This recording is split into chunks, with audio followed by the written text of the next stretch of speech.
All right. Well, I think we're good to get started. So, thank you everybody for tuning in, whether it's on Twitch or YouTube after the fact. And welcome to Second Scout. I'm your host, Potato RTS.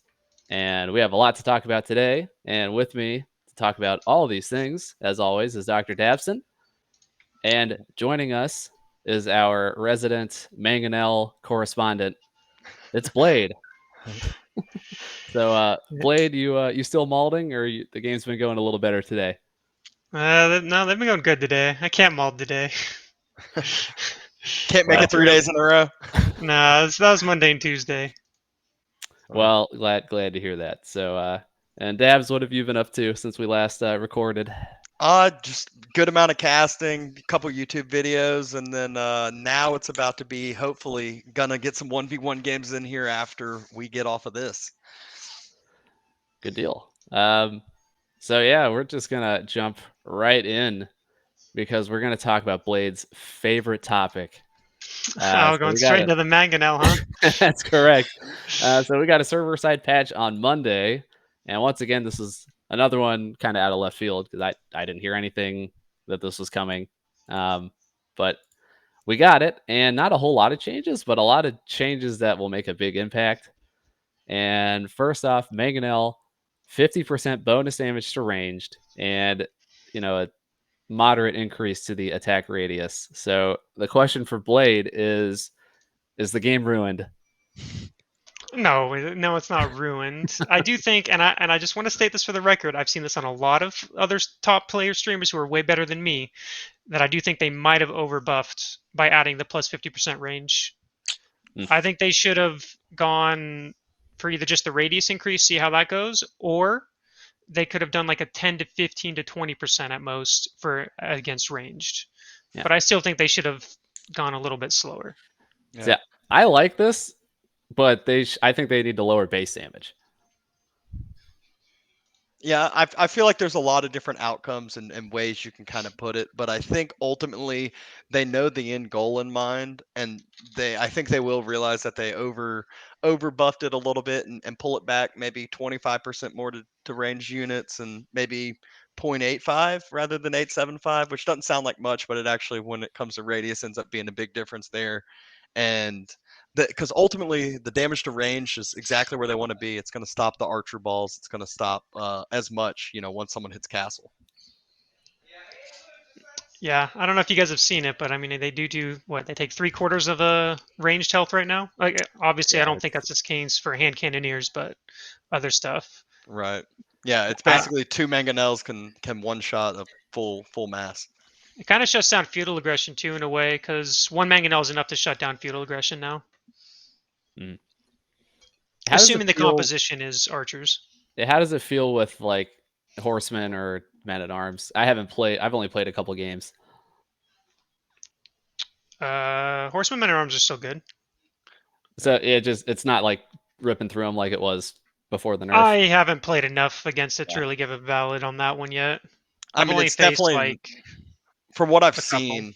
I've just know from what I've seen, but it doesn't. When I've seen masses of men at arms or masses of spearmen men at arms, like yeah, it still does damage, but it's not like the old mangonel where it used to wipe out 50 men at arms and spears with 3 mangonels and you're done. It's still that smaller radius and doesn't do as much with that against the melee units. But the key is just how Blade said, the amount of damage, just pure damage it does to a ranged unit, is very very high. Yeah. Yeah, I mean, anyone who knows me at all knows I absolutely hate mangonels. So I have Yeah. since day one. Yeah. Yeah. So how do you think that that will affect the, like, I would say the meta, as far as a lot of the builds we've been seeing have been primarily focused on, let's say, the Rus. You get 40 archers out in feudal age and you almost get to 200 pop just off of archers. Do you think it's going to shift back more into the castle age meta where you saw a kind of lot beforehand, whether it be, the Mongols with their siege engineering or the Abbasid now being strong, being able to build siege on the field as well? Oh, I think we're definitely going to see more siege building. I mean, I've done it myself. You notice the difference. Now the mangonels can actually do, slaughter range units. You do notice it. I mean, the game I just had, 2 mangonels destroyed a ton of horsemen or horse archers. And I should have But- lost the game, but that won me the game. The horse archers, they have the range tag, right? So it works. They get the bonus damage. Yep, along with Okay. tower elephants, grenadiers, all that stuff. Not scholars though. No, not scholars. They should add that one on. Oh. It's funny. How badly has this hurt English? It's a good question. I feel like I've probably hurt them a lot, but I haven't. Actually, I don't know if I've faced against English yet since the patch. I don't think I've played against a single English player. And that might just be enough to tell you how it affects English. Yeah, I mean, I time do in the think. sun might be over.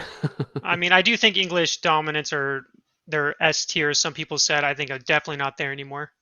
I would not be surprised if they drop back down to B tier or something. Yeah.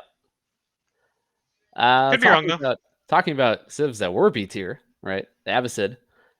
So slight buffs. Obviously, they're going to benefit a ton from the mangonel changes, but you're going to get some of their House of Wisdom research times reduced from 60 seconds to 30. So not a huge change, but anything helps. Yeah, I don't know how to feel about Abbasid right now. I don't think I've played enough games with them to have a valid opinion. I mean, they don't seem as bad as before, but I don't think that buff is a big deal either.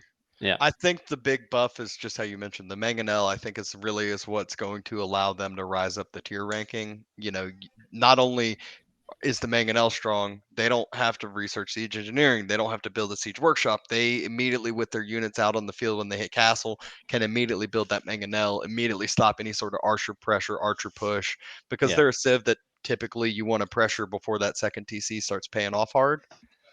Also, the only really thing I could think with the cost being reduced from 60 to 30, it does allow you to create a little bit more of a food bank earlier on when you're trying to get that second TC down. So you could technically pull an extra villager off of food, maybe 2 villagers extra off of food once fresh food stuffs has gone through, and sending them over to wood or stone or whatever you may want. Yeah. Yeah. And next one, well, I'm excited about. So HRE starts with a prelate, and they took away the 100 gold you get to build the prelate. But pretty much, you don't have to spend the 20 seconds of TC time building the prelate at the start of the game. So effectively, you get an extra villager the entire game. And well, don't forget, you're also getting the Inspire immediately. Yep, you're getting 20 extra seconds of inspired villagers. And for me, I actually opened Scout Prelate, so I'm getting 40 extra seconds of inspired villagers. So that's a pretty big change, and yeah. I do think it's made H3 better. Has it taken them out of 7th, 8th Civ? I don't know. But you do notice it. I know someone was telling me they were able to hit castle at 7 minutes in like 2 seconds or something. Yep. Have you been Burgrave rushed with it? Oh, yeah, a couple times. Yeah. Yeah, see, and that's where I think just how you mentioned having the prelate out immediately, it's that like compounding effect. It's not only saving you 20 seconds, it's also giving you 20 seconds of inspired villagers. And this is a game where timing pushes, things can matter where it comes into 10, 20, 30 seconds. And so this is where I really do think it kind of gives HRE the foot in the door back to have the ability to do different builds as well, whether it be Burgrave or Regnitz or whatever you want to choose. Yeah. If Regnitz still had the 3 capacity, this would help a ton. Just being able to get castle earlier, but unfortunately, that's not the case. Unfortunately, I think it's very fortunate. It was so insane to play an H3 player with 3 relics before. The amount of stuff that the amount of damage you could do to them, and they could still come back in an insane fashion was crazy. I remember seeing multiple games where it was like, oh, they're down at like 15 vills to 35, and then it's like, and 3 relics, and we're back in the game. Yeah, they definitely had insane comeback potential because of that. Yeah. They also fixed the prelate bug, so that's good. That's been around forever. Hasn't happened to me a whole lot, but I think they like kind of soft patched it a while back, and then I think it kind of came back into play somehow and wasn't fully fixed, and now it's like a hard fix. Yeah. So now we get to Mongols. Finally, we get a Mongol nerf. So outpost EM speed no longer lingers for 10 seconds. So you actually have to be within range of the tower. So Mongols are going to have to spend more resources building more towers in order to get the same effect. And then the Khan can no longer shoot while moving in Dark Age, so no more stealing your sheep on the, in Dark Age. So couple good changes there. 'Cause Yeah, I hate playing Mongols. that Yam nerf would needed to be done a while ago. I don't know why it wasn't that way before. It's a because I mean, if you look at the radius for one tower, it is far. hmm So you don't really need that many towers. You might just have to the poor Mongol players might have to build an extra tower or two to keep that buff, but it's still like a very large radius. Yeah. Does that outweigh the mangonel change? Is this a No, net gain or a net loss? I mean it's good for against Mongols. I think it's a net. I'd still, yeah, net technically still a net nerf for Mongols, even though they do get the mangonel buff. Like, yes, they can get advanced siege engineering, but you still see some Mongol comps where they go pure lancers. So then they would still have to build a siege workshop anyways. Yeah, I think overall it balances out.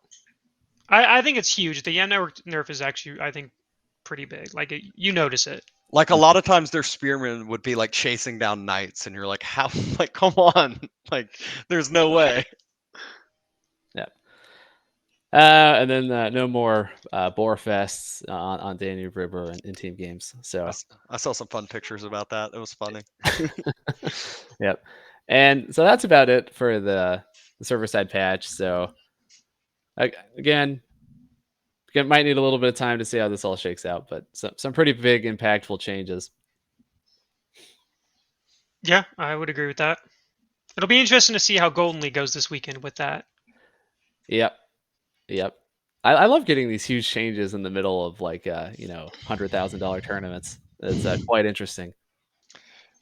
Yeah, the meta seems to have shifted quite a bit, and with each of these patches, it does shift quite a bit, and it takes a while to figure out. Like a lot of times, builds will come a week later than the patch comes out, and it's like this is actually the thing to do, and then everyone starts doing it again.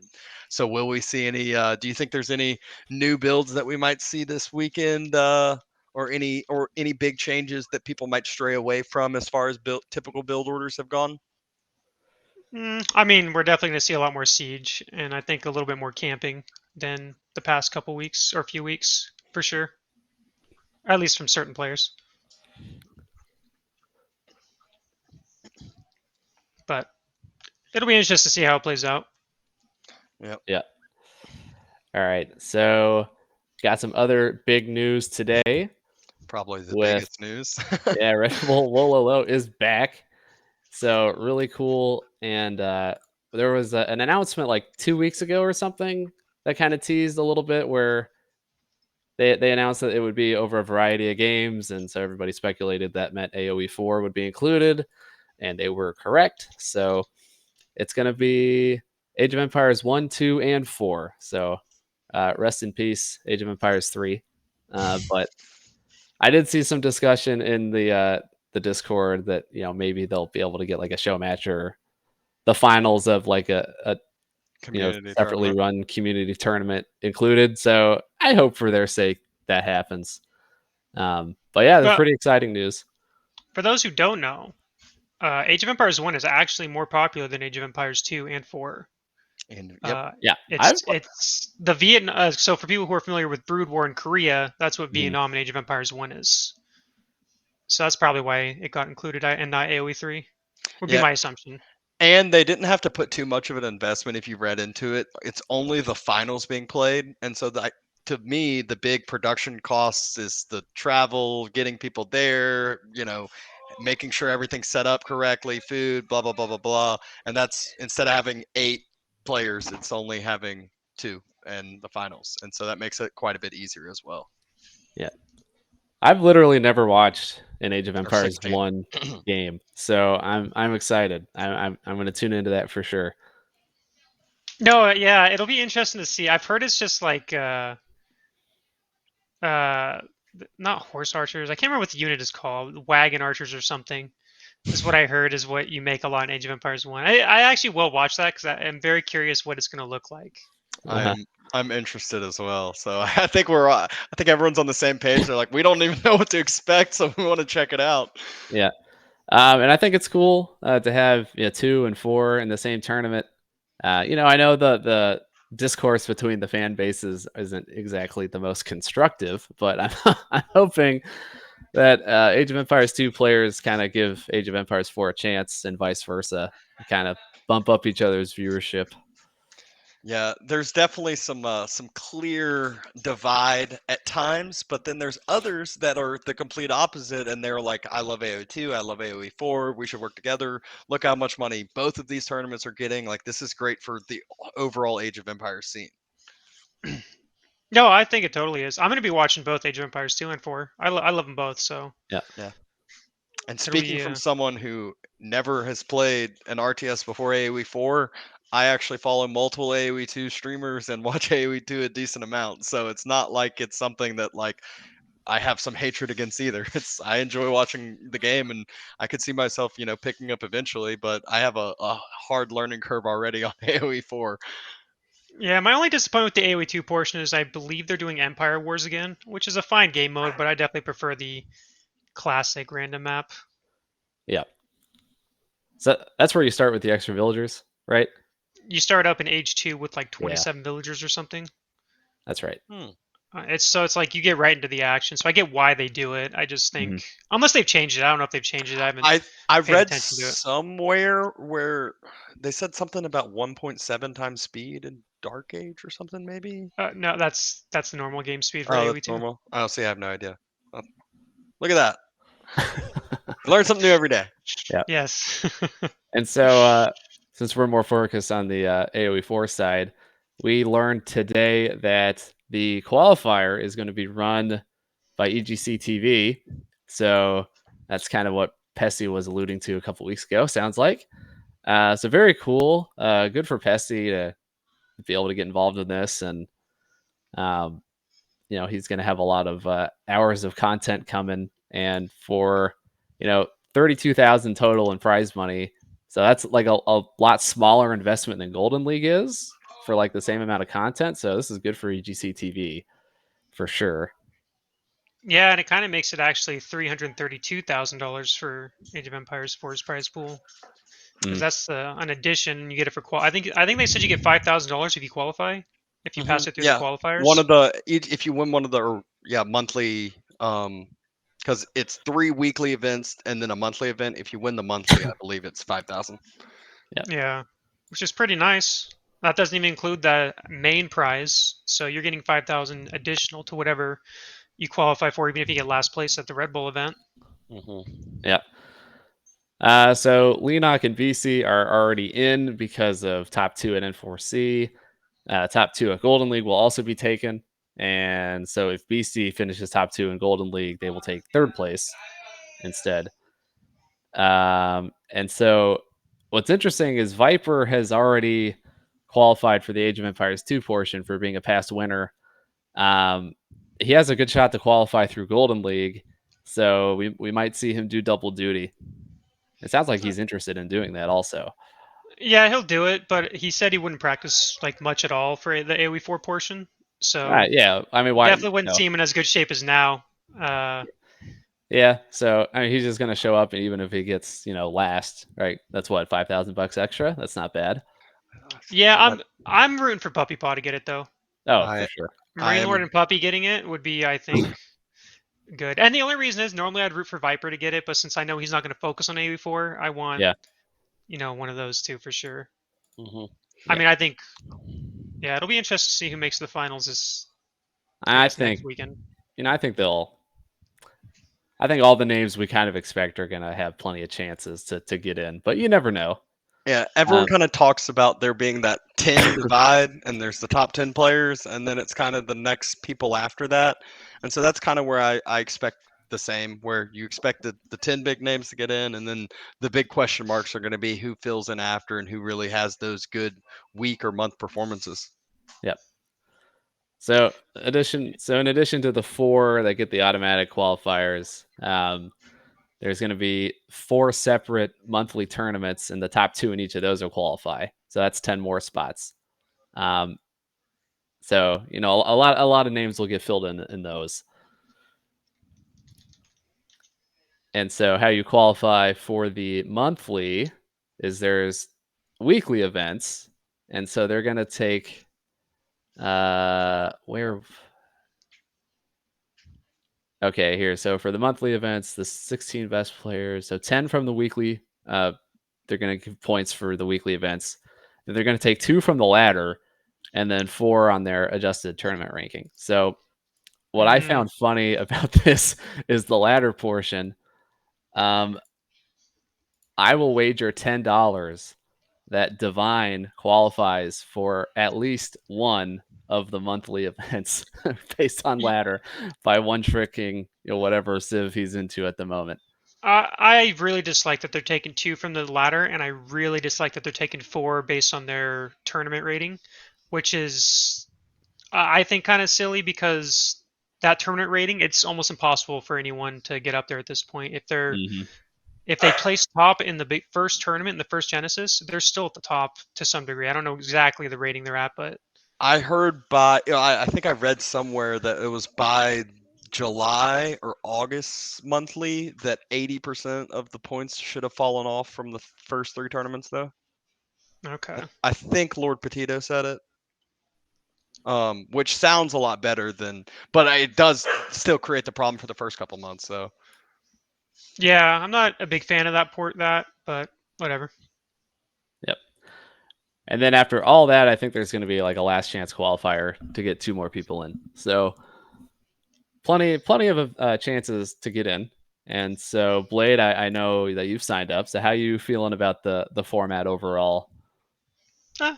I look forward to losing to potentially Beastie, Marine Lord, all those. For me, it's just more for fun, for practice. I don't think I actually have I don't think I have a chance at all at qualifying, but it should be fun regardless.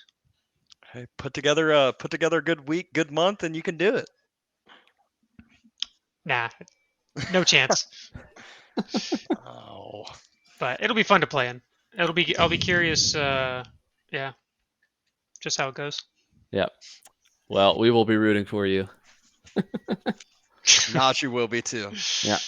And Pesty, I think somewhere on this page, he said that he wanted this to be more of a fun, for the weekly events anyway, kind of more of a fun vibe for the broadcast. And he wants to give newer casters an opportunity to kind of get their start. And I think that might include DrDabston here. So that's pretty exciting.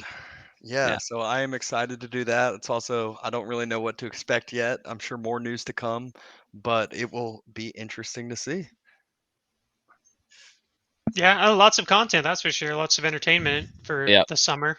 Yeah. So, people kind of wondering, okay, Golden League is winding down. Are we going to get a little bit of a break? And the answer is no, because literally the next weekend, this all kicks off. Yeah, because there's not even a break, right? It's just the next weekend after. That's right. There is no break at all. So it's just, jumping in from one to the next. And I'm sure the fans are happy. I'm sure some of the players wouldn't complain about a little bit of a break, but this will just keep them informed if they don't. Yep. So, and then there's also the Nomad Mega Random tournament that Drongo's hosting. That starts in June. Like it's going to be during the week. So there's going to be plenty of Age of Empires 4 content. I'm going to be watching like every second of free time that I have. So yeah, I think it's going to be definitely no lack of content for the next 5-6 months.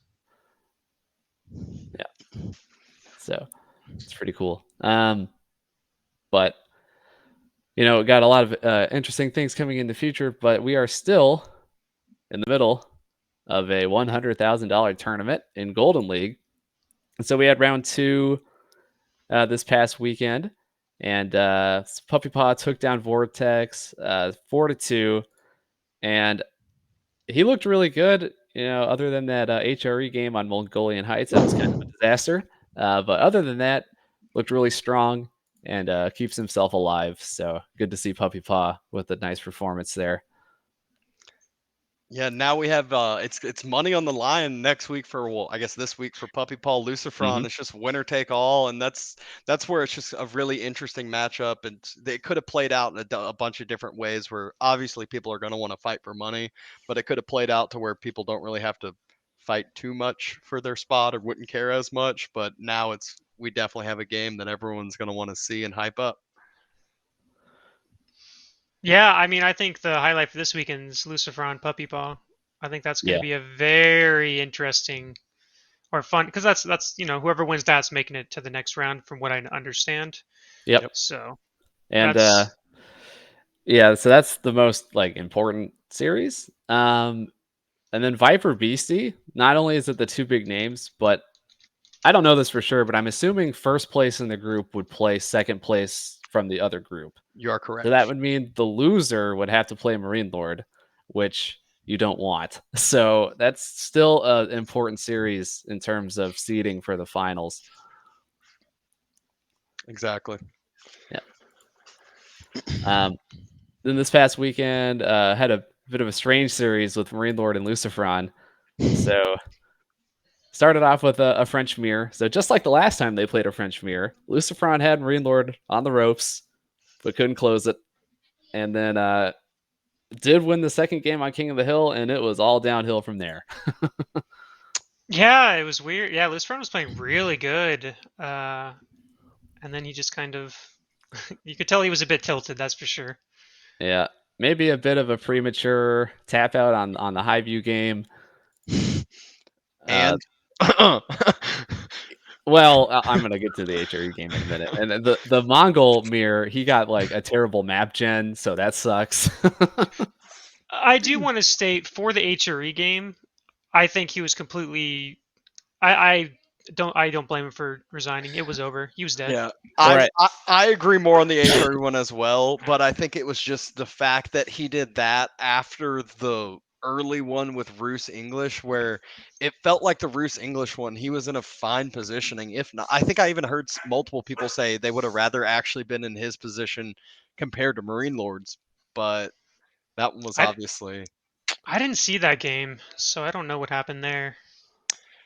Yeah, they both hit castle at the similar timing, and then that was where the forfeit came out. Yeah, And he had a huge eco lead.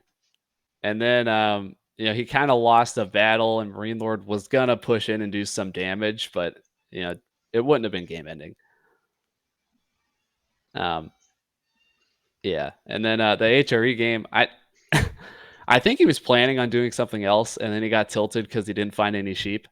Because he rushed Burgrave, but he had when he hit castle, he had like 450 wood. So like I don't know what he was planning to do with that because you don't need any wood. So I don't know what he was going for there. Yeah, well, it'll be interesting how Lucifron plays. I can't remember if it was Puppy or Wham, but I think one of them beat Lucifron in one of the Golden League events, didn't they? it was Wham, I believe, I in think the they in third week. round one Actually, they both did. I was about to say they both, I think, had Yeah. switched off beating the brothers through different weeks. But yes, Yeah, so it'll be interesting to see how they play. Someone told me that Vortex wasn't as motivated and wasn't practicing as hard. I don't know how true that is, but I wonder if that affected his play because Vortex did seem a little, I don't know, didn't play as good as I expected him to play. Yeah, he's kind Although of Puppy played obviously really well, and I knew he could beat him, yeah. but I mean, even in rounds 2 and 3, which I mean that was kind of a while ago at this point, his performance has kind of not been where we thought it would be which coming out I of mean, N4C.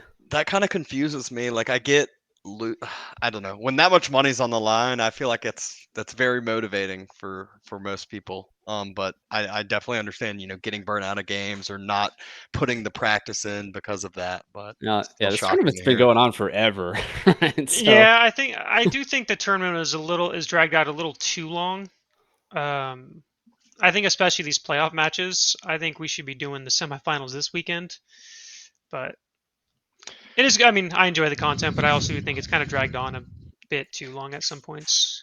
Yeah. Yeah, and I think similar thing with the way that they have structured Wololo is their main intent here is just to constantly basically almost create that group staging almost like a scheduled content where you're always going to have something, and really starting to kind of build up the viewership, I think, is what their main goal is.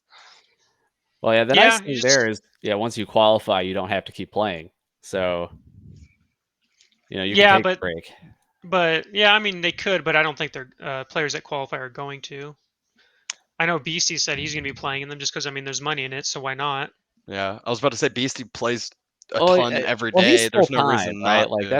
that's. I mean, if you're like, if it's like you or you have a full time job, Well, yeah. it's, No, if I you could do qualified, some I'd be shit. like, oh, I didn't expect that. Don't know what to Like, do now. I guess you're keep like, do I practicing. take off work? Like, I don't know. Oh. Yeah.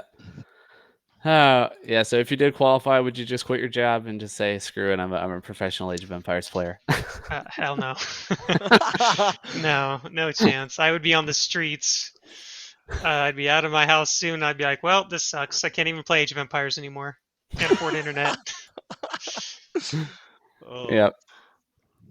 Yep. Other series. So we had Viper and the Muslim. A lot of mirror matchups in that one. So Yeah, that was I don't like disappointing. mirrors, so not the most interesting series to me, but it Yeah, was that's a how good I one. was. I Yeah. was very disappointed in that. All the mirror matchups. Yeah. And then we had BC versus Wham. Valiantly fought by Wham, but coming up short there.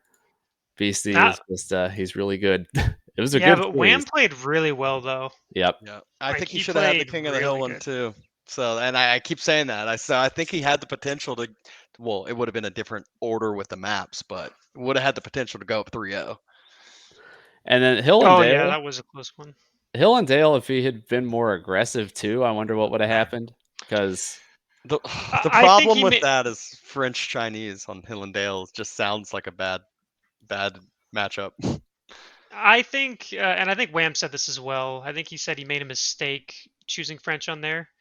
Because yeah, I think that was when I saw the matchup. I thought maybe Wham might have had some sort of plan, but he didn't. And then it kind of went to late game where China yeah, absolutely destroys French. all the clock Exactly. tower bombards rolling Yeah. down the hill. It's one of those Yeah. games where the graphs don't tell you the whole story. Where you're like, well, they're even on villagers, and he's ahead on military, and then he loses the fight because clock tower bombers, and it's just how you said. It's just like, all right, well, that's where China's strong. Yeah, I mean, I thought maybe he would pick English on there because English trebs are pretty good as if you can get a good mass of them. And I think English is actually well, obviously before the newest patch was pretty good on Hillendale. Mhm. And then the HRE game was that was a bummer too, because there was a point where he had sole control of water, and he had kind of had the eco lead and was kind of pushing VC back, and then it just unraveled. It just VC somehow like had way more resources at one point, and you're just kind of like, how did this happen? Well, it kind of comes down to the faster Imperial that Beastie did. That So having even that Swabia was really good, even though well, he was losing villagers and stuff. I was about to say there was a point where I looked, and Wham hit a Swabia, and he was ahead by like five to seven vills with hitting Swabia, and BC already had his up for a while because he got through with those knights. And then the big problem was just lost the fishing, lost the middle control of the map. I think there was a keep in the middle for Beastie, and Beastie just had Culverin sitting behind it, and Wham was never able to push up himself. Yeah. I think we were even before the mangonel patch. I think we were gonna hit Culverin meta because BC has shown that it's actually pretty good, and that's something I've been meaning to try. Well, and it is Mongolian Heights, right? That is true, yeah. But It's a very choky map. I even want to say it might have been Wham against Beastie in maybe the third round or the second round, but Wham was on on HRE playing against Beastie, or it might have been vice versa, and he had him down to the wire, and Beastie held and ended up pulling it back out. I think it was English versus HRE is what it was. It is. Yeah. I mean, out of all the players in AOE4, I think Beastie's the best at coming back at games. The Yeah. amount of comebacks he's had where he should lose the game is crazy. Yeah, I think he even made a video about the art of coming back or the ways to try to come back. And in the video, he loses his town center and ends up coming back and winning still. And you're just like, you don't have any active villagers. Your town center's dead, and somehow he ended up pulling back in the game. Yeah, I don't know how he does that. I think he's the only player in AOE4 that has a consistent track record of coming back in games that every other player loses from. Yeah. Unless it's Marine Lord and a French Mirror against Lucifron, because we've seen it twice now. Yes. So this weekend, kind of talked about this a little bit, but we've got Lucifron Puppy Paw. Obviously, winner of that goes into the Final Four. So that's kind of the marquee event for this. And then Marine Lord Vortex, that's kind of the only series where nothing really matters. Although I would think Vortex would want to just have a good showing. But, if those rumors of him not being super motivated are true, I don't know. So we'll see. A good question would be for between Viper and Beastie Cutie, if one of them wins or loses, will it put them against Marine Lord? Do we know? Yeah. Yeah. The So loser will go against Marine Lord, I think. Okay. So I think they definitely want to Yeah. win that match then. Because whoever loses that would be number 2, and then Marine Lord is number 1 of the other group. So I would assume they play each other. Mm-hmm. Yep. Yeah, they Yeah. already mentioned that that's how it works out. Yeah, I'm Yep. pretty sure BC and Viper would rather play against Lucifron or Puppy Paw, Mm-hmm. and then play Marine Lord in the finals. And then Wham and Muslim, neither can qualify, but they're tied at 0-2, and the difference in prize money is 3,500 to 4,750. So essentially, a best of 7 for $1,200. That's important. So that's a good series. Yeah, no, still money, right? Yep. When you put it the way you did, I didn't really think about it that way. It definitely makes sense. I mean, if you said, "Hey, play a best of 7 show match for $1,200," I'm sure you'd have a lot of people signing up. Oh yeah, that's pretty much what it is. Yep.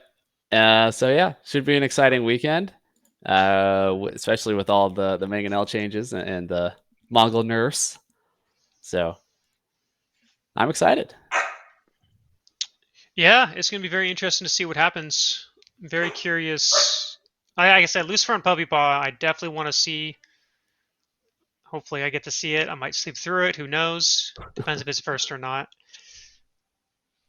It should be here. Let me see. Lucifron, Puppy Paw, 11 a.m. So it's going to be the first one. I'll miss some of those games, that's for sure. Are you on Pacific time? No, I'm Mountain Time. Mountain time. Oh. And I'm going out with some friends on Friday night, so I'll be up late. Oh, you don't want to tell your friends, no, I got to watch Age of Empires in the morning? No. No. No, that's understandable. Yeah, I was hoping that matchup. I feel like that matchup should be last, just It because I should feel like be. that's gonna be the most hype. But Well, and viewership kind of like steadily Builds up over time. climbs throughout the day. It's because, yeah. I think the thing we don't think about too is, for us, that's 11 o'clock or 10 o'clock. It's 10 o'clock for us. I'm sure for other people it's 5 a.m. or midnight or 2 a.m. and it's going to be hard for them to watch, and kind of just how we said, viewership usually builds up over time. Yeah. Well, it'll be fun. When does let's check out Sunday. So Viper and BC, yeah, that's the last set of the day, last set of the weekend. So I mean, there's no doubt Viper draws viewers. yeah, that's true. And so does BC. He's Oh, following wait. is steadily growing. Oh, Marine Lord just said in my chat that it's a different schedule than what Wikipedia says. Oh, okay. So Wikipedia is not accurate. Okay. Okay. Well, maybe I'll be lucky and Lucifron will play last. That'd be nice. I hope so. It says. Oh, okay. So Marine Lord's telling me the Muslim Wham, and then it's Lucifron Puppy day 1, and then Okay. Vortex versus Marine Lord, and then obviously BC versus Viper on day 2. Okay, sweet. So they're basically playing the games for the backup games and then the main games Yeah, that should be interesting. Thank you, Marine Lord. Appreciate you, coming Marine through. Lord. Yeah. Yeah, All well, right. they need to update Liquipedia so we know. But Yep. All right. Well, either of you guys have anything else burning on your minds? nah, I think I'm about ready to go back to potentially malding. We'll see. Well, I might tune in and watch you mauled. So There we go. Well, yeah, thanks everyone for tuning in. Had a good time talking the recent updates over again, and definitely I'm excited for the future AOE here. yep. Anybody on YouTube, check out Blade's Twitch and his YouTube channel. I will leave the link in the description. He's a cool guy. You should watch him. I don't know about cool, but I do stream a lot. All Very right. So, informative. awesome. So yeah, we'll see you guys next week, and thanks for tuning in. All right, thank you, everyone. See ya.